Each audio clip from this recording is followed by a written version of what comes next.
Hi there, Ram owners. Today in your 2019 Ram 1500, we're going to be taking a look at and showing you how to install etrailer's XHD tow bar. To assist us with this, we're also going to be using etrailer's Crossbar, which allows it to adapt for Roadmaster Crossbar style base plates. You can get these kitted together, or you can get these separately if you might already have one around, if maybe you're reusing some components from an old flat tow. And this is what our tow bar looks like when it's installed. This is the XHD tow bar, so it has a weight rating of 10,500 pounds, which is some of the highest tow bars that's out there on the market. Many of the other competitors don't exceed 10,000 pounds, but this one's got even a little bit more on that. With our Ram here, it's nice to have that extra headroom because it needs a pretty hefty tow bar to be able to tow your Ram. This is more than it needs, but it's always nice to make sure you've got a little bit of extra headroom and you're not pushing everything to its maximum capacity. There's some nice features that come along with this tow bar to make your life a little bit easier out there on the road flat towing. One of the first things you might notice is the cable management system on the side. It is a bar that runs down here, and it's great for all of your coiled accessories, whether it be safety cables or your wiring. Typically it's used for your wiring because it's only off on the one side, but if you did have some other stuff that you wanted to put in there as well, you could. The main purpose of it is to keep things from hanging down low and potentially touching the pavement, so it'll extend the life of your cables and some of those longer coiled objects. Just to the inside of our arm here, you'll see our levers for releasing the arm from its locked out position. This makes this a non-binding tow bar, because what can occur is when you get to your destination and you pull into your campsite, if the ground's not perfectly level, if things are uneven between your motorhome or your vehicle, or maybe you weren't able to pull in at a nice straight shot, so you got a bit of an angle between your motorhome and your vehicle, that can cause binding when you go to release the pins to disconnect your tow bar from your vehicle. By pushing in on these levers here, it releases the arm from its locked out position, and that introduces just a little bit of play in it here, and that little bit of play makes all the difference from having a pin that's just jammed locked tight in there to one that slides in and out easily. Another feature that's really cool about this tow bar versus the competitors is that it has a high-low that's built in. With some of your setups, if your base plate on your vehicle and your motorhome are significantly different, we go with a rule of thumb of about plus or minus 3 inches from being offset with one another. If it's greater than that, we recommend that you get a high-low to ensure that you're pulling your vehicle in a nice straight line. If it's too high or too low when you go to hook up a tow bar, you're going to have an extreme angle, and every time you go to take off, you're going to either be pulling up on the vehicle because of that extreme angle, which can wear out your suspension, or pulling down, which can do the same thing. So the straighter you are, the more natural you're going to pull your vehicle, and it's going to be easier on your vehicle suspension components. The little tabs you see here are for the storage position. The tow bar, once disconnected, can be placed into the storage position, and you can put your arms off to either side, whichever one suits you best. And the etrailer tow bar is kind of designed to work with just about every manufacturer's base plate. So when you receive your tow bar, the ends here where it attaches to the base plate typically don't come attached. Usually you'll get the tabs in there that are not attached, and you can use those to attach to some base plates, but we've got tons of adapters here at etrailer to make this work with just about any other manufacturer. So that's the reason why these don't come attached, and you have to attach them yourself, because there's a good chance you may not be using this tab style here. You may be using a different bracket that attaches directly to another manufacturer's base plate. And we've got all those adapters and stuff on here that clamp and attach directly onto the etrailer arms, making it a quick and easy adaptation to get this to work with those other manufacturers. And our tow bar has a black powder coat finish on it to protect it against rust and corrosion. So now that we've covered some of the features of it, why don't you follow along with me and we'll show you how to get it installed. We're now ready to get our tow bar installed in our motorhome, and it simply slides into the 2-inch receiver here at the back. You'll notice here on the Shank, when we slide it in, that it has 2 different holes. You can choose whichever one you want, whether you want it to be a little bit closer or a little bit further away. We're going to be using the first hole here when inserted. That'll give us a little bit more distance between the two. We're going to simply slide it into the receiver, line up those holes, and then secure it with the included hitch pin and clip.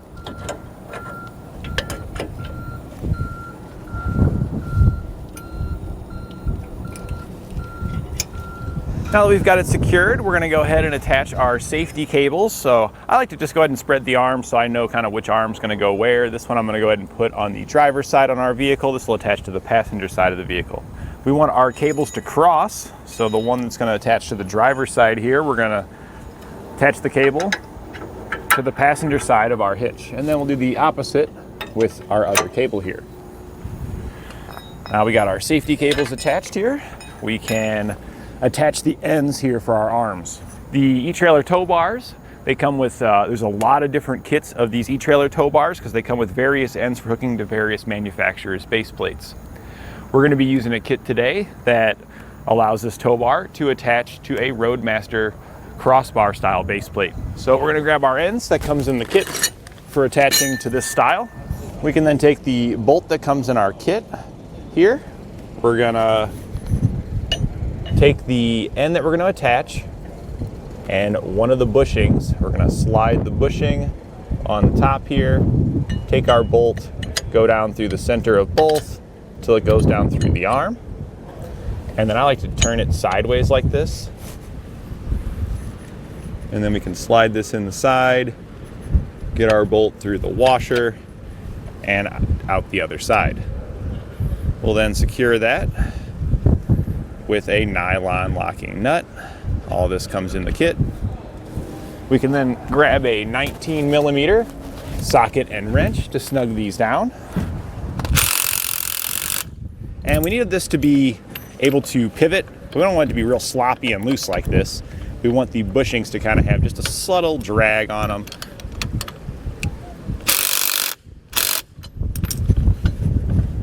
Still a little bit loose. We could probably get a little bit more out of it.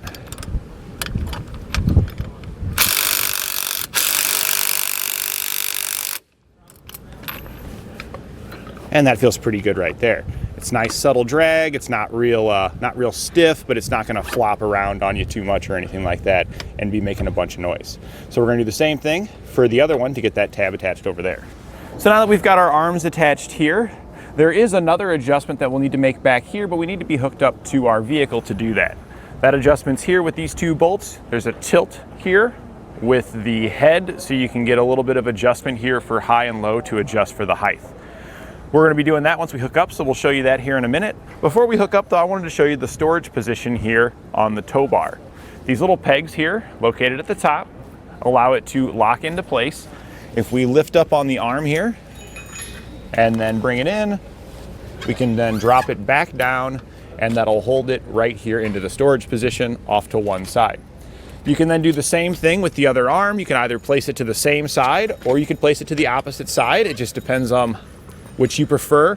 Some people like to do the same side because if you have a storage bag, you can kind of keep everything together inside of your storage bag here, but other people like to do it separate. If you don't have a storage bag, just kind of keep your sides separate. It's really just up to you on where you like it. All right, we got our ram pulled up here, our crossbar attached to it. So we can go ahead and attach to that. We're gonna lift up on the arm to take it out of the storage position, swing it over. We'll also lift up on the other one and swing it over. We're going to be placing that arm on this side, this on this side. So we'll simply bring them down, line up the tab here, right in between the two lugs. We can then take the pin that comes included. After lining them up, just slide it through. We'll use the clip on the other side to retain it. Just slide that down and make sure the loop is all the way down to lock it in place. We'll do the same thing now on the other side to get that one attached.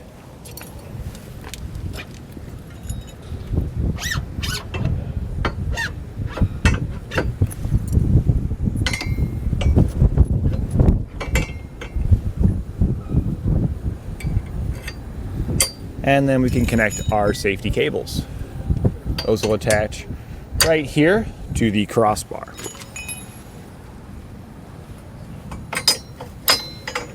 So now that we got this connected, again, before we make our adjustment here, we're gonna go ahead and get the rest of our flat tow hooked up and get our vehicle into flat tow, because we'll be using the two vehicles together to help us make this adjustment. So we're gonna go ahead and get our breakaway cable attached here. That clips onto your breakaway switch and the other end will clip over here to your hitch. If the carabiner doesn't fit, you can push it through and attach it back onto itself, kind of loop it around the safety chain hoop. Because sometimes the attachment here on your hitch isn't going to be big enough for the carabiner. We'll then attach our electrical wiring. So our 6-pole here on the vehicle, and then over to the 7-pole here on our motorhome. And then since our motorhome has the Air Force One supplemental braking system installed, there's an airline attachment that we'll need to make. So we're just going to pull off the caps for each of those, plug the male end into the motorhome side, and then we'll take the female end of our cable here, our hose, plug it into the vehicle side. So now that we've got all these connections made, you might notice that there's this bar here on our tow bar. This is a cable management bar. Comes with a little cotter pin here. We can just peel that off of there, rip the tape off of it. And what this is for these coiled cables. You can attach the coiled cable to this by just sliding it over like this. And that way it holds it up off the pavement. We're still gonna get plenty of relief where we need it. And you can do this with all of your cables if you want to. These ones here seem like they're already pretty taut. They're not gonna hang down, so we're not gonna bother sliding these through here. But this one here seems to hang down a bit, so we're gonna put it through there to hold it up. And we'll put our pin on there to secure it in place. So now we're gonna do our final adjustment here. Our vehicle is in flat tow over there. We're fully connected. To make this adjustment, we're gonna loosen both of these bolts here. This is our tilt adjustment for these two here. We're gonna use a 19mm wrench to do so. Let's see, we wanna go this way.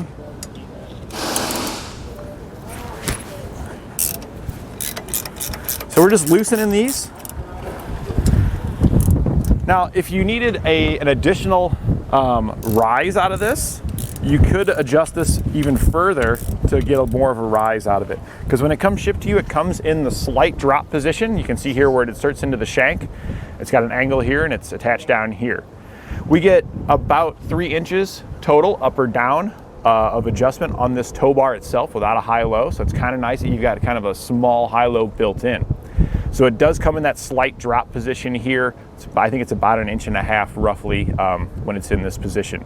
And then you get another adjustment with the tilt here, which is what these two screws are for. If you need to flip this over to get it in the rise position, you would want to completely remove these two bolts, and you would also want to remove the large bolt here. That would separate the shank portion here from the tow bar arm section. You simply flip the shank over and reinstall the hardware, and then that would put the shank here, it'd be down below because it'd be flipped over, and it'd give you about 1.5 inches of rise plus your adjustment from the tilt. We're going to leave ours in the drop position here though and just adjust the tilt. So we've got both of these loose on each side.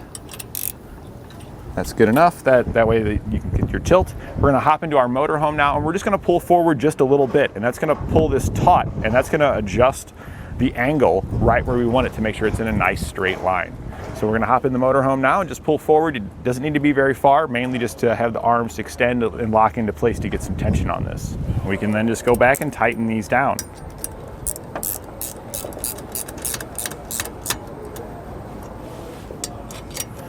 Once we have them tightened down, we're going to grab our torque wrench and we're going to torque them to the specifications outlined in our tow bar instructions.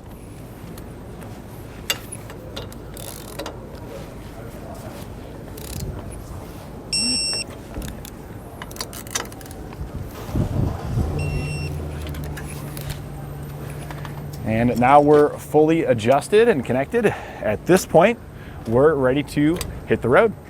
And that completes our installation of eTrailer's XHD tow bar on our 2019 Ram 1500.